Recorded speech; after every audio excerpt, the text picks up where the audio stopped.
قتل 37 شخصا في تحطم طائرة صباح الاثنين قرب مطار مناس في قرغيزستان.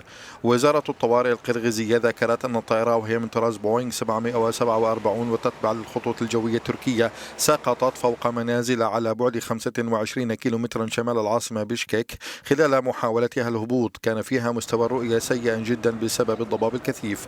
وبحسب هيئة الملاحة الجوية كانت الطائرة في رحلة من هونغ كونغ إلى بشكك قبل أن تحط في إسطنبول. مصادر طبية ذكرت أن 6 أطفال من بين القتلى وأن معظم ضحايا الطائرة هم سكان القرية التي تحطمت فوقها الطائرة. وأغلق مطار مناس الذي يعد المطار الرئيس في البلاد.